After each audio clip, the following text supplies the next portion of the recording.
نعود إلى اللوحات لنرى علامة الضبط.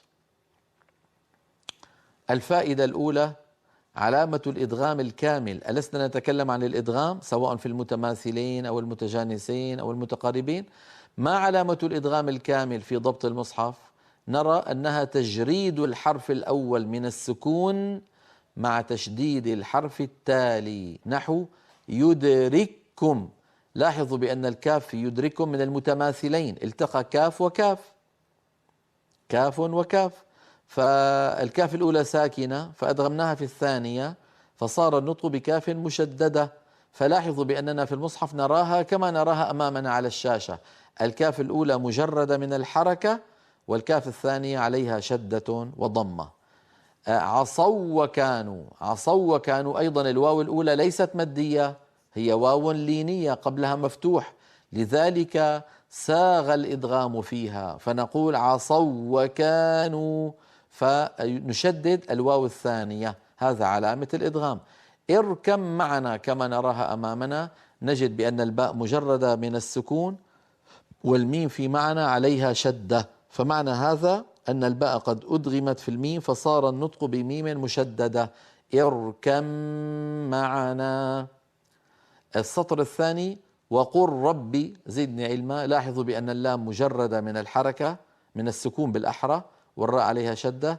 ألم نخلقكم، أيضا القاف مجردة من السكون والكاف عليها شدة. السماء هذه لام التعريف، اللام ليس عليها سكون والسين عليها شدة. دليل على أن اللام لام التعريف قد أدغمت في السين، فلا نقول أبدا السماء، ما في أحد يفعلها، السماء فاسدة ولا تصح أبدا. الفائدة الثانية علامة الإدغام الناقص. ما سبق في الفائدة الأولى كان للإدغام الكامل، الإدغام الكامل هو الذي يتحول فيه الحرف الأول إلى الحرف الثاني تماما، بينما الإدغام الناقص هو الذي يبقى فيه شيء من الحرف الأول كالإطباق من الطاء عند التاء. هكذا علامة الإدغام الناقص في ضبط المصحف هي تجريد الحرف الأول من السكون مع عدم تشديد الحرف التالي. إذا في الإدغام الكامل كنا نشدد الحرف التالي، في الإدغام الناقص لا نشدد الحرف التالي، نحو أحط. لاحظوا بأن الطاء مجردة من الحركة والتاء لا شدة عليها. كذلك الأمر بالنسبة إلى بسطت، الطاء مجردة من السكون والتاء لا شدة عليها. فرطتم أيضا، فرطت أيضا الطاء مجردة من السكون والتاء ليس عليها شدة. لما؟